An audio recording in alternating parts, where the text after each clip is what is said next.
সম্মানিত উপস্থিতি, এই পর্যায়ে আপনাদের সামনে কোরআন ও হাদিসের আলোকে গুরুত্বপূর্ণ তফসির পেশ করবেন ঠাকুরডিঘি কেন্দ্রীয় জামে মসজিদের সম্মানিত খতিব হযরত আল্লামা জনাব মাওলানা আব্দুল হাকিম সাহেব।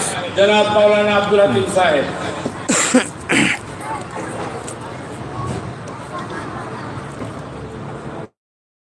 عليكم ورحمة الله وبركاته. الحمد لله نحمده ونستعينه ونستغفره ونعوذ بالله من شرور أنفسنا ومن سيئات أعمالنا. من يهده الله فلا مضل له ومن يضلله فلا هادي له. ونشهد أن لا إله إلا الله وحده لا شريك له. ونشهد أن سيدنا وحبيبنا ومولانا محمدا عبده ورسوله. أما بعد فأعوذ بالله من الشيطان الرجيم. بسم الله الرحمن الرحيم. الرجال قوامون على النساء بما فضل الله بعضهم على بعض وبما أنفقوا. صدق الله العظيم. المرأة إذا صلت خمسها وصامت شهرها وأحسنت فرجها وأطاعت بالها فلتدخل من أي أبواب الجنة شاءت أو كما قال النبي عليه الصلاة والسلام. اللهم صل على محمد وعلى آل محمد كما صليت على إبراهيم وعلى آل إبراهيم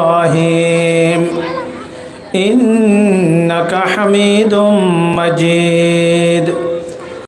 اللهم بارك على محمد وعلى آل محمد كما باركت على إبراهيم وعلى آل إبراهيم إنك حميد مجيد.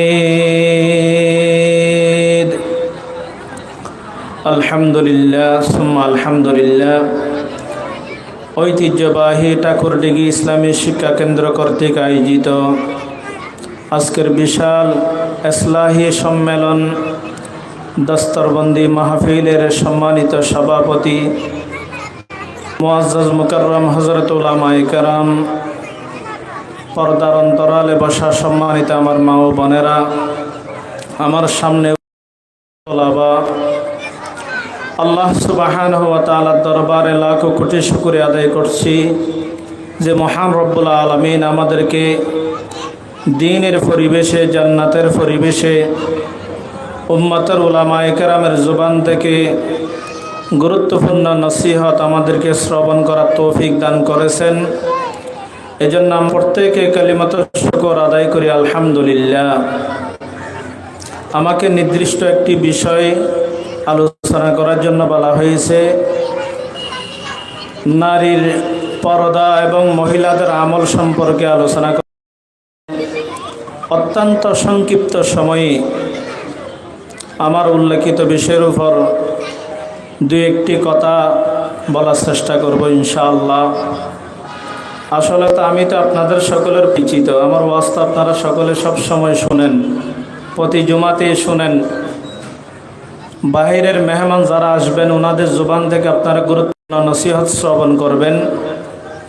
আমি অত্র এলাকার সর্বস্তরের মুসলমান সকলকে আরজ করব, এখনো পর্যন্ত আমরা যারা মাহফিলে আসি নাই, আজকের সময়টাকে কুরবানি করে মাহফিলের সৌন্দর্য রক্ষার্থে আমরা সকলে মাহফিলের প্যান্ডেলে চলে আসার চেষ্টা করব ইনশাআল্লাহ।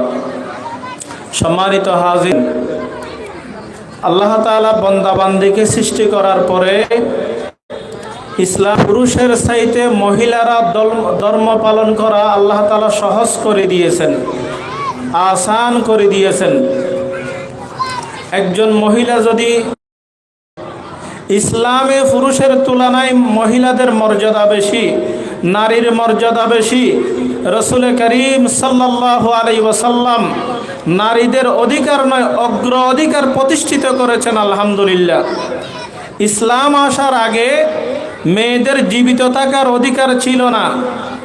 শুধু কন্যা সন্তানের জন্য জীবিত অবস্থায় তার আব্বা তাদেরকে দাফন করে দিত, এবং মাসিক অসুস্থতার সময় জিহালতের যুগে একসাথে এক ঘরে মহিলাকে নিয়ে তাদের স্বামীরা পুরুষেরা থাকতো না, ঘর থেকে আলাদা করে দেওয়া হতো, খানাপিনা দেওয়া হতো না, বাঁদির মতো গোলাম অন্যায় করত। ইসলাম আসার পরে মুহাম্মদুর রাসূলুল্লাহ সাল্লাল্লাহু আলাইহি ওয়াসাল্লাম একজন মহিলাকে, একজন নারীকে মা হিসাবে একজন নারীর সর্বোচ্চ সম্মান, ইজ্জত, অধিকার প্রতিষ্ঠিত করেছেন। স্ত্রী হিসাবে একজন মহিলার অধিকার প্রতিষ্ঠিত করেছেন। কন্যা হিসাবে, মেয়ে হিসাবে একজন মেয়ের, একজন মহিলার সর্বোচ্চ অধিকার প্রতিষ্ঠিত করেছেন। এরপর বোন হিসাবে একজন মহিলাকে সর্বোচ্চ সম্মান দিয়েছেন। সুবহানাল্লাহ। ইসলাম আসার পরে মেয়েদের